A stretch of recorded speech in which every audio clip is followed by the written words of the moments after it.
So brand new week again. Brand new week for you, not for me. I spent the whole weekend working back at home. Because I got the welding equipment at home, I needed to do some jobs there. I've got this project I've been doing at home that I might show you in a few weeks, and I'd kind of intended to get finished so I could use the welding equipment down here again. Sadly, I didn't get finished, so I've had to bring the welding equipment down here. So the project I'm doing and the rudders, which I've not quite finished, are just gonna have to wait a few weeks because I've got to sort out the welding job on the front of the boat and then get on with this stern again. So to do the welding on the front of the boat, I've got some health and safety considerations to make. We're going to need the welding blankets and everything. It's a quick job. It's only going to literally be about 30 seconds worth of welding, maybe 5 minutes, but we've still got to take all the precautions. So I'm just going to get set up with that.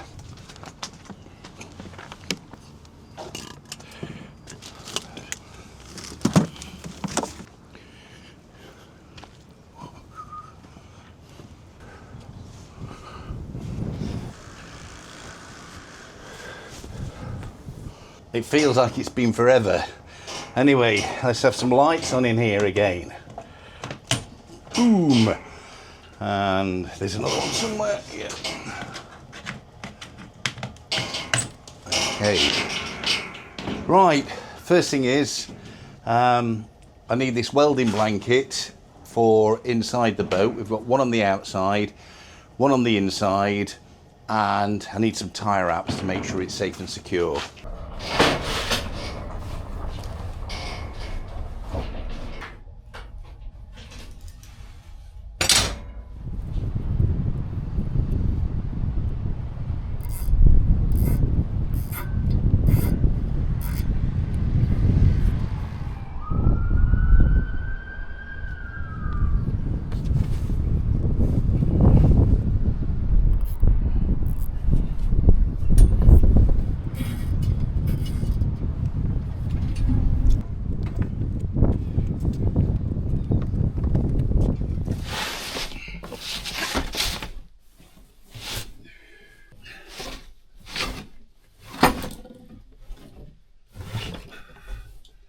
So already I've lost my microphone. I felt it drop, I heard it drop, but didn't realise it was my microphone, and now I can't remember where it was that I heard or felt it drop. I just noticed right now, no microphone. This is my last one of all my spares. Right, where are we? It's about to start raining. And my weather app said there was about 25% chance of rain, which is more than enough for Welsh Wales to make sure that it definitely rains. It's starting to spit. I've already got the welder hidden under the welding blanket. I hope the welding blanket's waterproof. If it's not, we've got a problem. So for my next trick is getting in some power for the welder.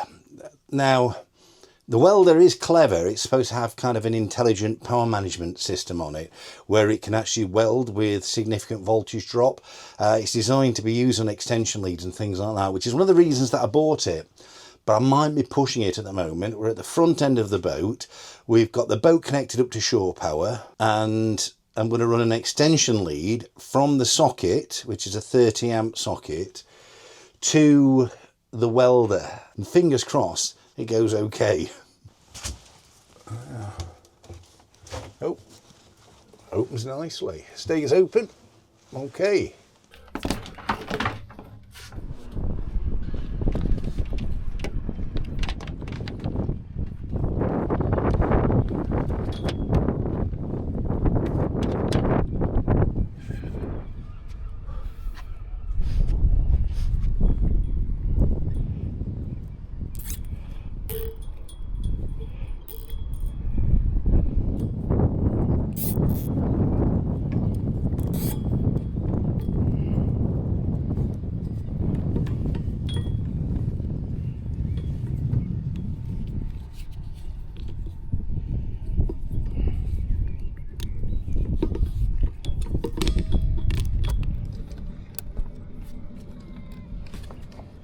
I'm in my little den.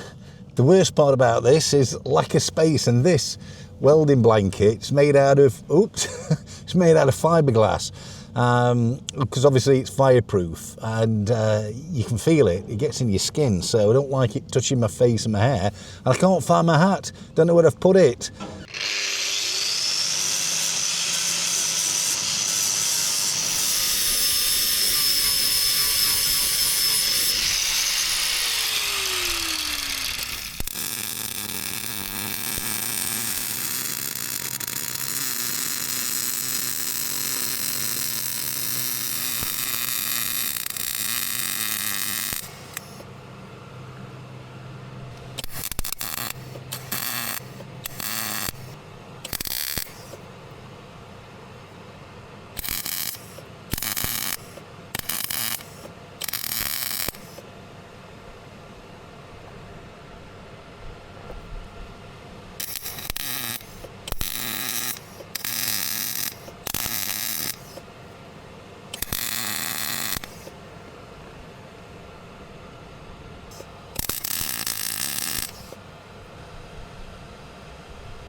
The reason behind the doubler is there's two possible directions we could go in. We're either going to put a faux teak deck on, or we're going to have a teak deck put back on.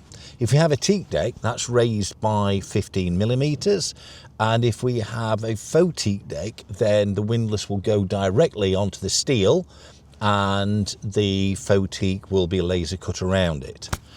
So, because I don't know what we're doing yet, I decided to go for the doubler, and the reason behind it was that I can Shakesure the bottom of the doubler on here. That can go onto the deck. That makes it waterproof around the bottom, because it's going to rain here, and that runs along the deck and it'll try and get under this doubler.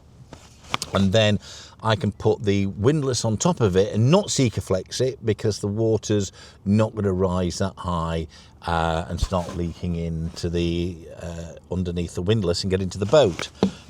If we then decide to put the windlass directly onto the steel hull, we can just peel this off and chuck it away and then put the clean windlass on there.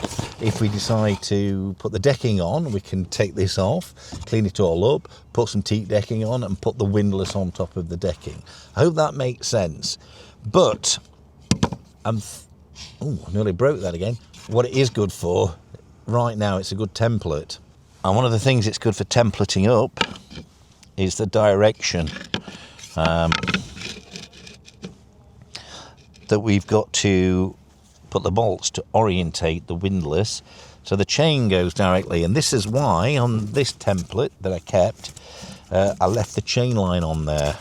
Can you see? So we can line up the templates on the hole and we can line up the chain. I know a few of you are a little bit perplexed by why we're doing the anchor and the windlass system before we've put the stern of the boat on. And a few people have asked that question, some of you more politely than others. Well, there's a reason behind it. The main reason was because the work at the stern was stopped because of the hot works permit. We weren't allowed to grind and weld. So I needed to find other jobs to do. And jobs that we need to do are jobs that are critical to the boat being able to sail. And doing the hull is critical to the boat being able to sail, but also we can't launch the boat, put it on the water without a working anchor system. And because there's a possibility that we'll be floating the boat once the hull's done before we do any of the interior or any of the superstructure, I want to make sure that all the systems work. So that includes the anchor windlass, the steering system, the bilge pump system, the engines and the running gear, of course. So all those are important, and they're equally as important. So I've been looking into anchor systems for a little while. And when I was researching and planning, I came across another company that are very much like AR Peachman that we talked about last week, called Shakesure anchor chains.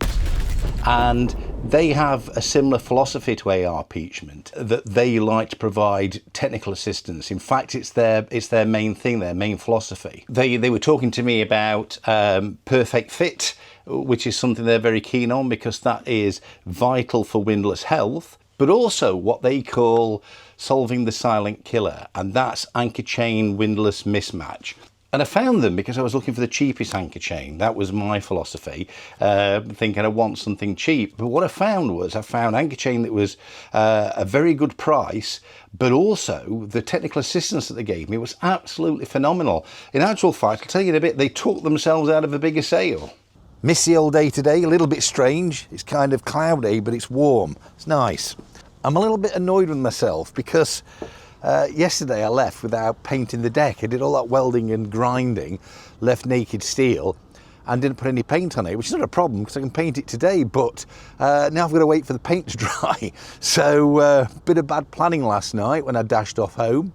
Right, so I think the first job then is get under that welding blanket out of this wind and get a little bit of the high zinc primer on.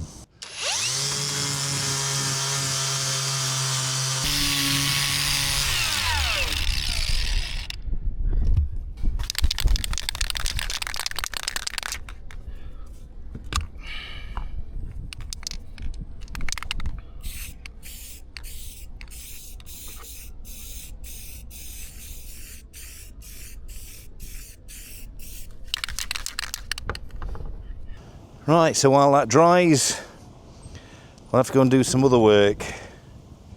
So the guys at Shakesure very helpfully have sent me a list of installation instructions, and at top of the list is locker hygiene. So apparently if we've got any rust in there and flakes of debris, they can cause premature rusting of the galvanisation on the chain. So I need to go and check that out. So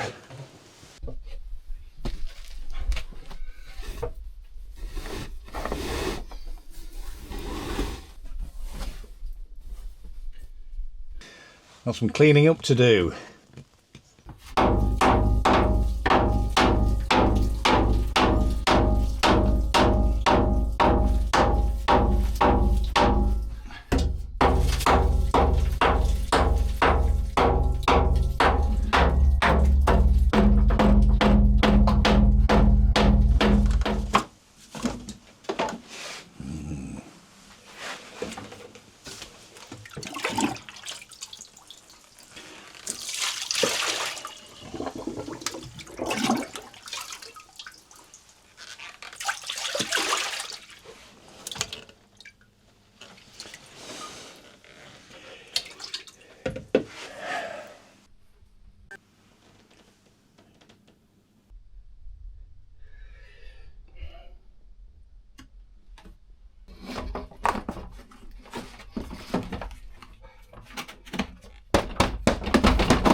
So that's the anchor locker cleaned up with some rust inhibitor on there. That's not a final job against another temporary job. We've just sanitised that locker because we're going to be bringing the clean chain in fairly shortly, hopefully. And I don't want that full of rust. There's some repair work to do, as you've seen, a big hole in the bulkhead, and we've got to ultrasound the thickness of the hull and make sure all's good. But for now, that kind of sanitises things, keeps it clean, keeps the rust away from the galv chain.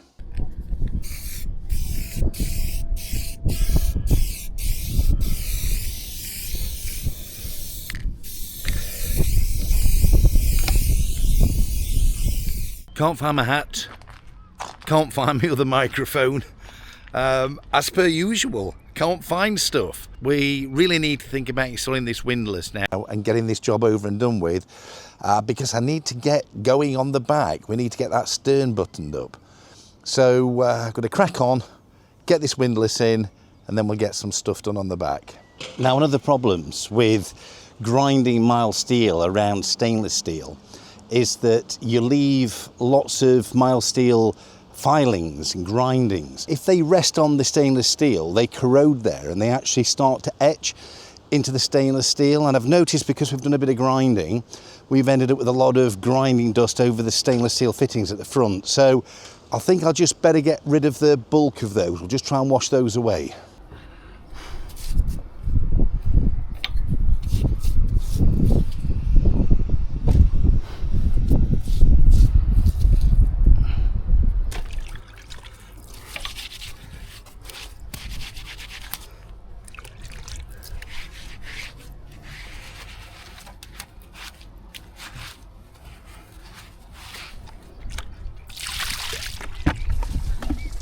Okay, you can probably see then there's a collection of water that gathers, we noticed when we were washing things away, and that's probably not good. It's temporary, but I don't want pools of water resting there, because when water rests in places, it causes more corrosion and finds its way into cracks and gaps a little bit easier and causes more corrosion. So I think I'm just going to sympathetically remove a little bit more of that teak at the front. We'll see if we can do that this time without causing any damage to it, so that the water is able to drain off when it rains here, which it does sometimes, so they say. Okay, so there's a plug in here. Last time I used those Forstner bits, those hole cutters. The problem with it is there's a little drill in the centre, a little pip, and it grounds on the screw, so it only cuts the wood in the plug to just above the screw, and then you ended up having to gouge it out to get to the screw, so it wasn't ideal. These are plug drills. They're for drilling out plugs, making plugs, and I got this tip from Simon. Ship happens. The idea being this can drill around the screw if that screw's central in there. So we'll give that a go, and as per his expert advice, start it in reverse and then forward, and there we go. There is a screw. That's good. Now, next job, brand new. These are brilliant. So let's find the right bit. Got lots of bits for this. This set, believe it or not, from Amazon, cost me less than the bit that I bought for the last one. I wish I'd have known.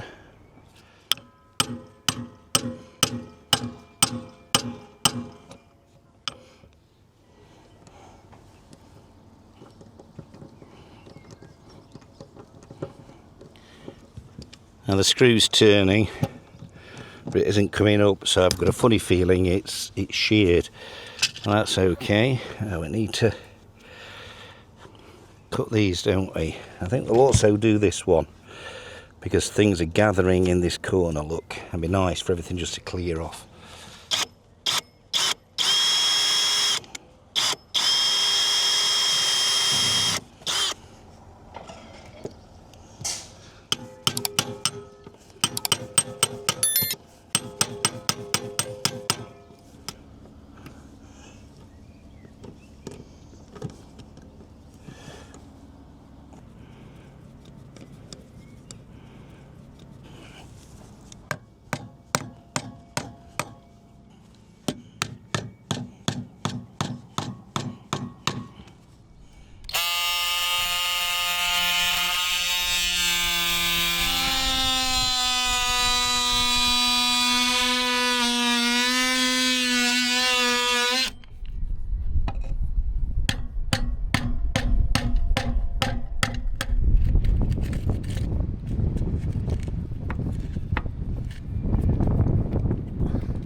So I think the next challenge is the gypsy, which reels the chain on and off, has got to be in line with the rest of the chain gear.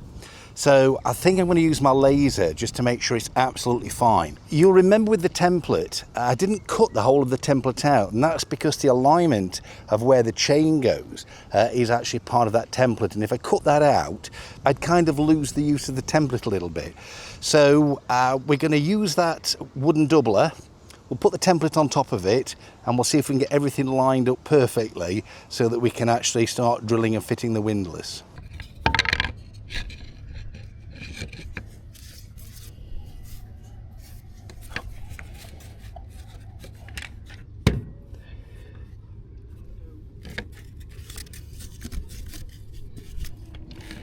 Does it need a new battery? Oops.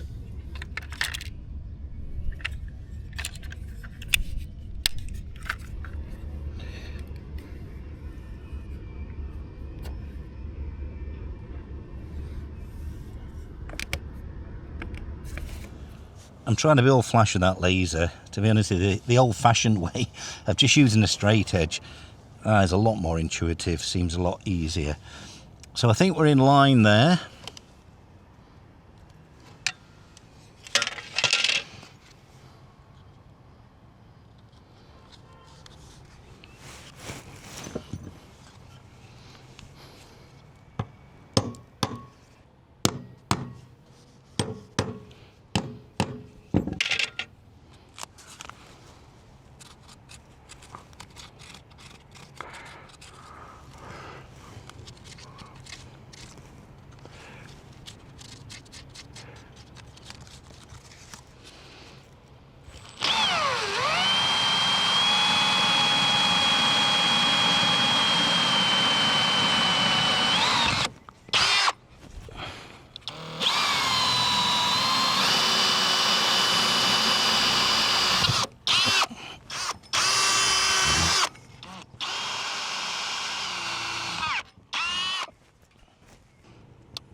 Surgeons have this thing they call economy of movement, and that's economising all the steps that you make during a day in surgery. That way you get less muscle fatigue and you stay more accurate. As you get older, economy of movement becomes important too, because when you're a young spring chicken, you can bounce around all over the place and not think much about it. But as you get older, movement slows the more you do during the day. So you kind of have to be a little bit economical with it. So what I tend to do is, if I'm doing a job up here on the top of the deck and I have to go down the stairs to do something, I usually try and incorporate that with something else that we do. Either taking something down the stairs, bringing something back up, or doing something while I'm down there. Economy of movement, that's what happens when you get a little bit older.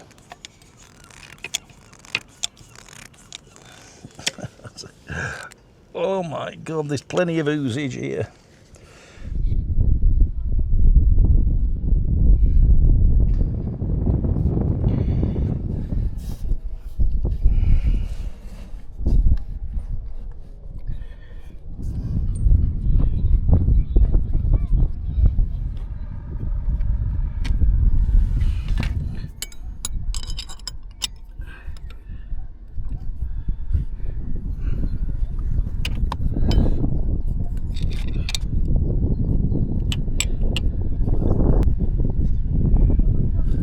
A few of you have asked the reason behind the doubler.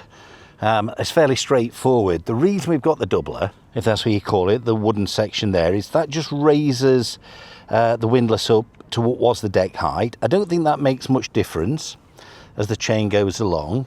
However, also it means that where we have placed the Sikaflex alternative, if you like, this gobbo, to make it waterproof, it's not stuck to the bottom of the windlass, because this windlass is either going to be securely and properly fastened to the deck after it's had an epoxy primer on it, or it's going to be fastened to the decking depending on which way we go. So I wanted a virgin surface on the bottom. If I'd have put that straight onto the steel, I'd have had to have gobboed it up, and then I've had all that to clean off. It might not have been difficult, but the doubler kind of just preserves that and brings it back to that height. So that's the reason behind it. It was also useful as well as a template. I use it a few times for the hole size and things like that. So that's that on. Now we kind of need to wire it up. So let's go, with lucky hands, let's go down below and do some electrical work.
Now, the Loughran's windlass comes with this switching unit. This is kind of all sealed up, all waterproof. I think you could probably dip that in the sea and it would be fine. But I want to give it some extra protection. I want to mount it in the box that the original switchgear was in.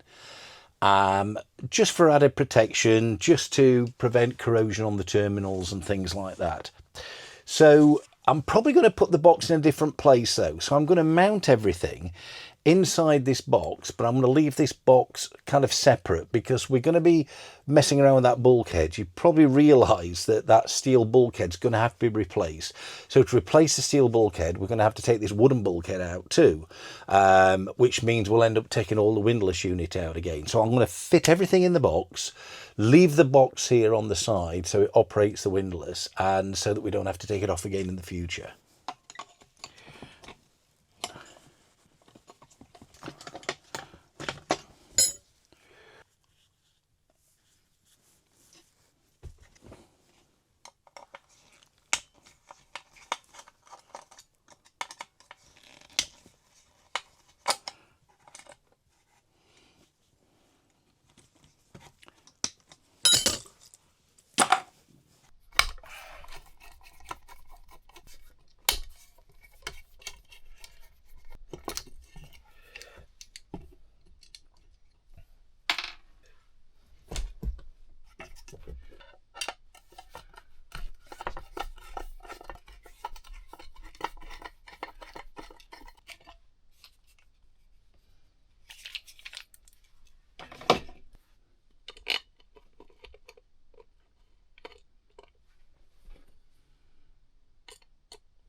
I hope there's no television in there. JCB.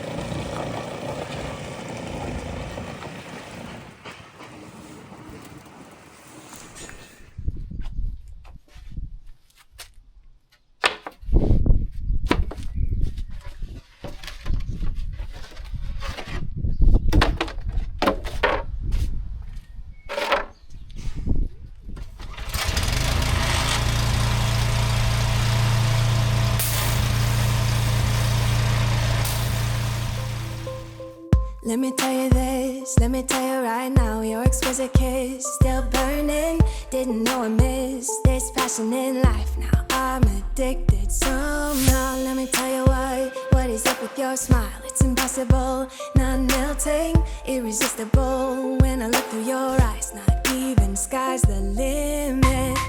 I used to be satisfied, stayed over the surface. Now I just can't get enough. You make me feel good like no other. I just want everyone to see what I've discovered. And when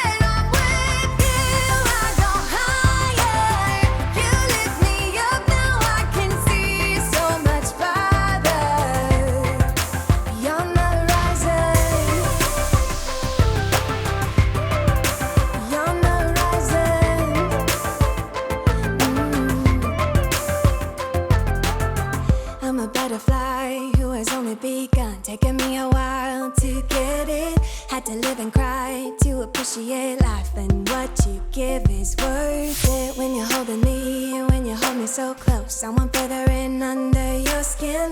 Wanna leave a mark so that I can be sure that you remember what's been. I used to be satisfied, stayed over the surface. Now I just can't get enough. You make me feel good like no other. I just want everyone to see what I've discovered. And when I'm with you, I go higher. You lift me up, now I can see so much farther. You're not rising. You're not rising. And let me tell you what I found. Leaving everything behind, knowing there is more in life that I want. Now I wanna embrace life, you and I side by side, knowing there is more in life that I want.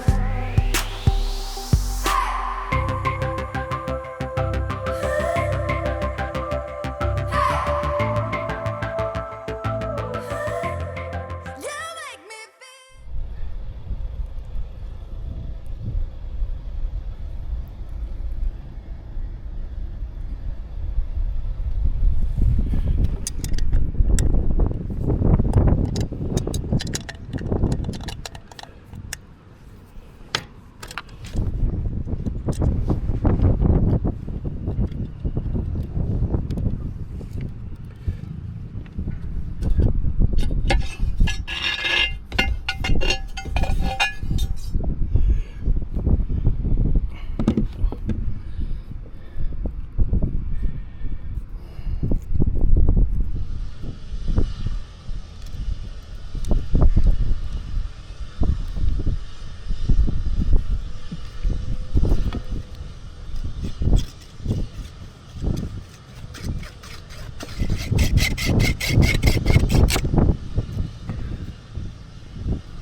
I think I was telling you earlier about the sail that Shakesure taught themselves out of, and that's because when I was speaking to them, I asked them for a quote for 10mm stainless steel chain and the high quality stuff, which they produce. They don't produce the lower quality stainless steel, they produce the high quality stainless steel. And that was one of the reasons, again, that I was contacting them. So they had this high quality stainless steel, and that was more expensive. But actually, after I'd asked for that steel and for the price, they said to me that it's wrong, that I can't use that because it wouldn't be strong enough for a boat of this size. And I'd either have to go up in size of chain, which is more weight, bigger windlass, or I would have to have galvanized steel, which is stronger because galvanized steel is stronger than stainless steel. But they provided G60, which is a higher quality than the G40. It's a stronger chain. I've been told, AR Peachment were talking about this last week, G60 I'm told is the sweet spot.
There must be an end somewhere.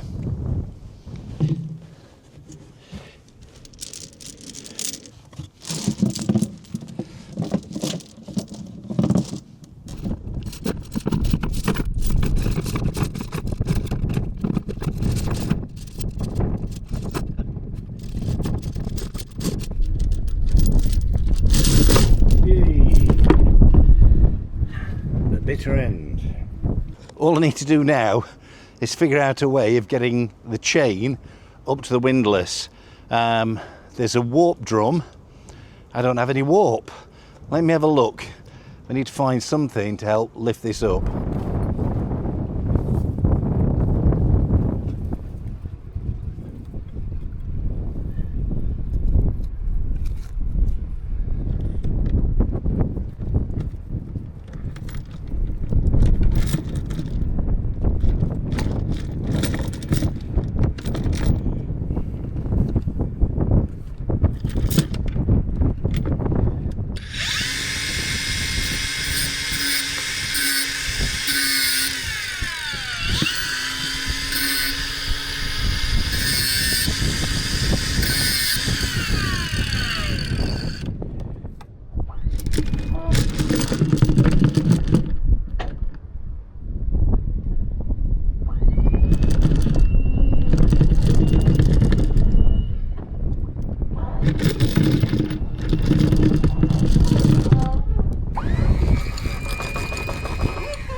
I'm outside and it's raining. Typical, isn't it? Getting wet through. Now I'm up here doing outside jobs. The next thing on the checklist that we've been given is to make sure that the anchor chain does fit the gypsy, and we'll just eye it up before we start hoiking in That's even better. Hoiking in anchor chain, and it looks bob on to me. Well done. That's not by fluke. One of the services that Shakesure do is they make you take photographs, so you don't have to, but they asked me for photographs and video of my gypsy and the windlass with a measuring stick for them to see and make sure everything is exactly how it should be. Perfect. Perfecto. Fits in there beautiful. Let's see if we can get to the bitter end.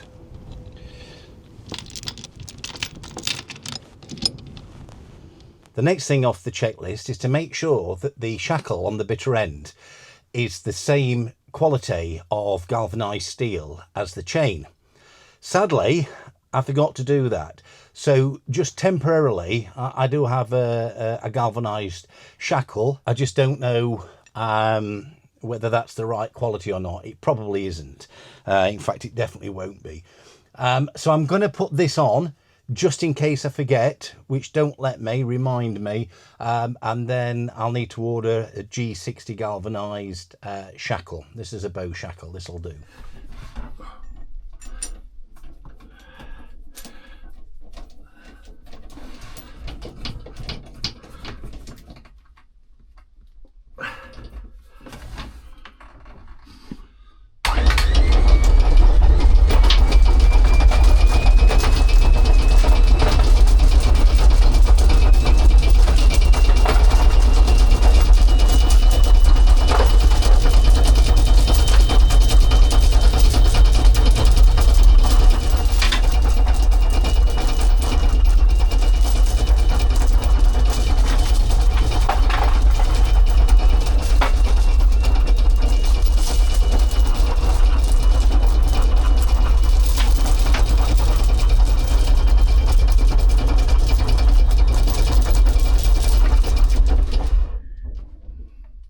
Well, that's it. That's about 300 mils from the hole where the chain comes through. That'll do for now. It's dark and it's Thursday night and I've got a video to edit for tomorrow. I'm going to be pushing it. I've got to get home, get showered. I just want to say a big thank you, first of all, to AR Peachment again, but particularly to Shakesure this week. The expert advice you gave me was fantastic. Thank you for talking me out of the expensive purchase, the 318 LN duplex stainless steel. I went for the G60 galvanised instead because it's stronger for the same thickness. Thank you for guiding me with that. I'd have made a mistake, you see, that's why you ask the experts. Right, that's enough waffle from me. Don't forget, thumbs up, give us a like, comment, all that jazz, and I'll see you in the next video. Thanks for watching. Bye for now.